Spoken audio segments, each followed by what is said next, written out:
सर्वेभ्यो नमस्कारः। शारदा भुजङ्गप्रयाताष्टकस्य द्वितीयं श्लोकं पठामः। कटाक्षे दयार्द्रां करे ज्ञानमुद्रां कलाभिर्विनिद्रां कलापैः सुभद्रां पुरन्ध्रीं विनिद्रां पुरस्तुङ्गभद्रां भजे शारदाम्बामजस्रं मदम्बाम्। कटाक्षे दयार्द्रा करे ज्ञानमुद्रा कलाभि विनिद्रा कलापैः सुभद्रा पुरन्ध्री विनिद्रा पुरस्तुङ्गभद्रा मदम्बा शारदाम्बा अजस्र अहं भजे। भजे शारदाम्बाम् अजस्रं मदम्बाम् इति चतुर्थः पादः अष्टसु अपि श्लोकेषु समानोऽस्ति, आवर्तनमस्ति। अन्यानि पदानि अम्बायाः नामानि सन्ति, पश्यामः।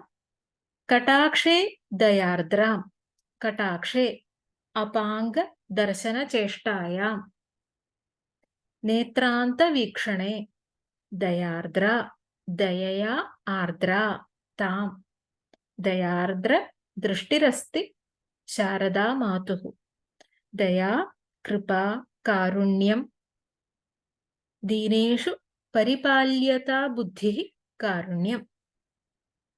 प्रायेण सर्वासु जननीषु दया वात्सल्यादि गुणाः सन्ति। देवी तु जगदम्बा अस्ति, अतः सा करुणारससागरा अस्ति। अरुणां करुणातरङ्गिताक्षीम् इति ललितासहस्रनाम ध्यानश्लोके वर्णनमस्ति खलु। करुणातरङ्गिते अक्षिणी यस्याः तां, करुणारससागरा दयामूर्तिः अव्याजकरुणामूर्तिः सान्द्रकरुणा इत्यादीनि बहूनि नामानि ललितासहस्रनाम स्तोत्रे द्रष्टुं शक्यते। कारुण्यविग्रह कटाक्षस्यन्ति करुणा इति ललिता त्रिशत्यामस्ति। शम्भोर्जयति करुणा काचिदरुणा इति सौन्दर्यलहर्यां शम्भोः करुणा जयति इति।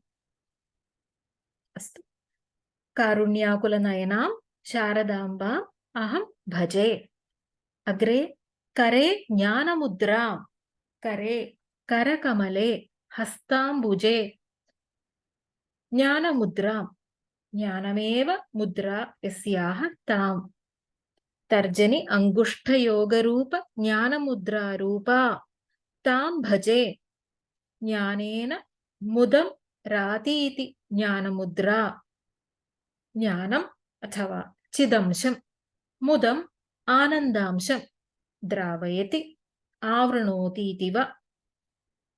ज्ञानमुद्रा, शारदादेवी ज्ञानदा अस्ति, अतः सदा ज्ञानमुद्रां धारयति। ज्ञानमुद्रायाः अर्थचिन्तनं यत् आचार्यैः कृतं तत् संक्षेपेण वदामि। ज्ञानमुद्रायाः चित्रं सर्वेषां मनसि अस्ति इति चिन्तयामि, अत्र चित्रेपि द्रष्टुं शक्यते। तस्मिन् तर्जनी त्वं पदं जीवात्मतत्त्वं सूचयति। अङ्गुष्ठः परमानन्दस्वरूपं शुद्धचैतन्यं सूचयति।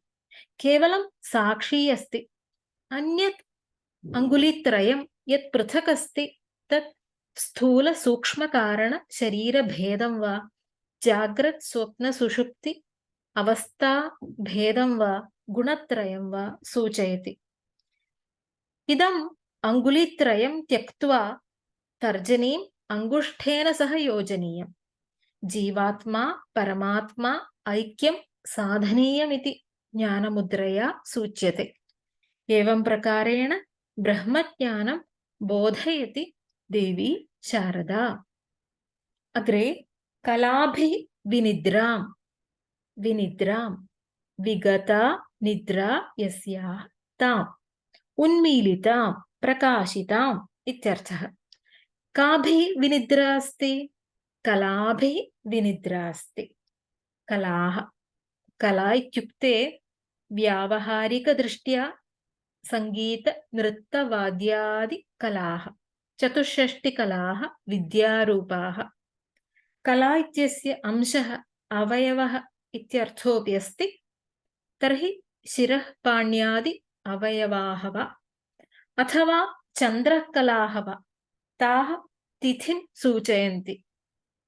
कलाशब्दः अत्र तन्त्रपरः, शाक्तेयतन्त्रसिद्धान्तप्रसिद्धः शब्दः। देवी नित्यकला अस्ति, सादाख्या कला इत्युच्यते। वृद्धिह्रासरहिता अस्ति। सौन्दर्यलहर्याम् आचार्य भगवत्पादः वदति, निषण्णां षण्णामप्युपरि कमलानां तव कलाम्, षण्णां कमलानामप्युपरि महापद्माटव्यां निषण्णां तव कलां पश्यन्तः महान्तः परमाह्लादं दधति इति। देव्याः पादाम्बुजयुगलं सहस्रारकमले वर्तते। तच्च ज्योत्स्नामयो लोकः। तत्रत्यः चन्द्रमा नित्यकलः, सर्वेषु कालेषु वर्तते, सर्वकालं प्रकाशते, अक्षीणः, सदा पूर्णः अस्ति। देवी चन्द्रमण्डलस्थिता अस्ति, अतः नित्यकला अस्ति। श्रीविद्यायाः पादाम्बुजयोः उत्पन्नाः 60-300 मयूखाः अथवा कलाः दिवसात्मकाः सन्ति। तेन संवत्सरः लक्ष्यते। अतः देवी कालातीता अस्ति, नित्या अस्ति, तस्याः कालकलना नास्ति। चन्द्रमण्डलरूपा देवी नानाविधानां कलानां निधिरस्ति। वह्नेः, सूर्यस्य, चन्द्रस्य च कलानां नाथा अस्ति। एताः कलाः अस्यां सन्ति इत्यस्मात् सा कलावती अस्ति। चतुष्षष्टिकलामयी, कलावती, कलालापा, कलानाथा, कलामाला, कलात्मिका, कलानिधिः एवं देव्याः कलासम्बन्धीनि बहूनि नामानि सन्ति। एवं कलाभिः विनिद्रां प्रकाशितां शारदाम्बाम् अहं भजे। अग्रे कलापैः सुभद्रां, कलापैः विभूषणैः अलङ्कारैः इत्यर्थः। सुभद्रां मङ्गलाकृतिं, सुभद्रा शोभनं भद्रम् अस्याः, भद्रमूर्तिः, भद्रा भव्या मूर्तिः स्वरूपं देव्याः। भद्रमित्युक्ते कल्याणं, मङ्गलम् इति। कैः सुभद्रा अस्ति? कलापैः सुभद्रा, तां भजे। सर्वाभरणभूषितां, चारुरूपां, कल्याणीं, सुमङ्गलाम् अहं भजे। सर्वालङ्कारयुक्तां, सततमभयदाम् इति ललितासहस्रनाम स्तोत्रस्य ध्यानश्लोके श्रुतम् अस्माभिः। कलापशब्दस्य विभूषणम् इत्यर्थः उक्तः।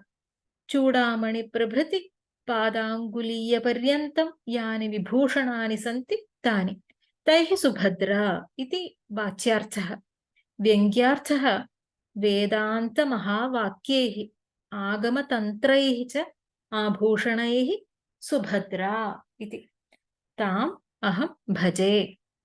अग्रे पुरन्ध्रीं, स्वजनसहितं पुरं गेहं धारयतीति।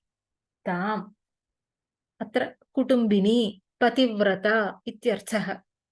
पुरं ध्रियते इत्युक्ते श्रीचक्रनगरं धारयति, पुष्णाति, पालयति इत्यर्थः अपि।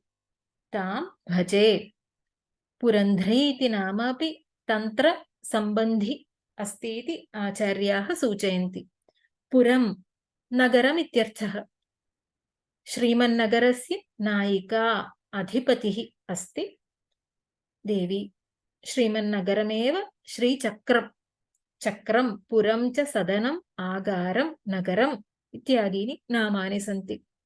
श्रीचक्रराजनिलया, श्रीमन्नगरनायिका, एतानि नामानि वयं जानीमः। अग्रे विनिद्रां, निद्राविहीना। शारदा देवी निर्निद्रा अस्ति, भक्तानां संरक्षणार्थं सदा जागर्ति।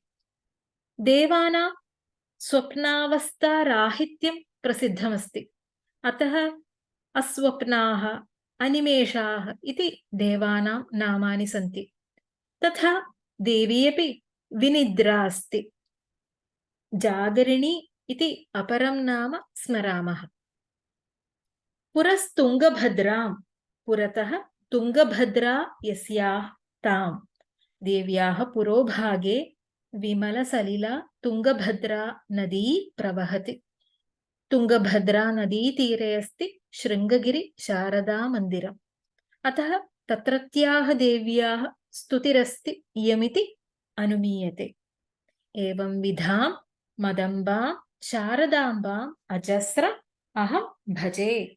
मन्मातरं शारदाम्बां नित्यम् अहं स्मरामि। सर्वेषां श्लोकानां शब्दालङ्कारसौकुमार्यमपि अवलोकयामहे। अस्मिन् श्लोके दयार्द्रा, ज्ञानमुद्रा, विनिद्रा, सुभद्रा, विनिद्रा, तुङ्गभद्रा एवं द्रा शब्दस्य आवृत्तिः अस्ति। पुनः कलाभिः, कलापैः, कलाशब्दस्य आवृत्तिः अस्ति। पुरन्ध्री, पुरस्तुङ्गभद्रां, पुरशब्दस्यापि आवृत्तिः दृश्यते। पुनः श्लोकं पठामः।